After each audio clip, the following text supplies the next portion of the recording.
যে যে কিছু জানতেন, যেমন গাইব ইলম, এই ইলম আল্লাহ তাআলা অদৃশ্য ইলম হযরত ইদ্রিস আলাইহিস সালাম মাটির নিচের মধ্যে কি রয়েছে তিনি সেটাও বলতে পারতেন। ঠিকই আছে। এবং ওই গর্তের মধ্যে দুটি বালকের এবং সোনার ফলকের মধ্যে লেখা ছিল বিসমিল্লাহির রহমানির রহিম।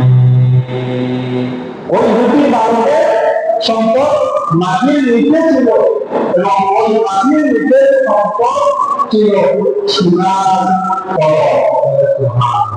সোনা, ওই সোনার ফলকের মধ্যে লেখা ছিল যে বিসমিল্লাহির রহমানির রহিম।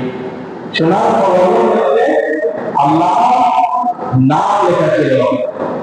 এবং আমার তিনটি তারা ছিল আজিন্তু আলাইকা আজিন্তু আলাইকা, আমি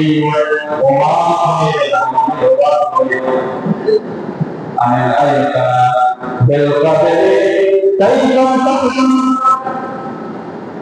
ওই ব্যক্তির ব্যাপারে আমি ব্যবহার করি যে ব্যক্তি অদৃশ্যে বিশ্বাস করে, যে কথার মধ্যে যা রয়েছে তাই হবে সেটা বিশ্বাস করে, অথচ একটু বিপদের মধ্যে পড়ে সে চিন্তিত হয়, সেই ব্যক্তির ব্যাপারে অবাক হয়ে যায়। এই সোনার ফলকের মধ্যে আমি সেই ব্যক্তির ব্যাপারে অবাক হয়ে যাই যে ব্যক্তি বিশ্বাস করে অদৃশ্য ভাগ্যের ব্যাপারে বিশ্বাস করে, অথচ সে আবার চিন্তিত হয়ে যায়।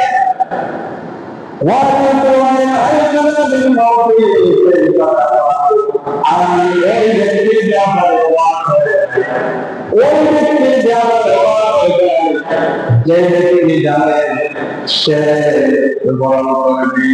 আমরা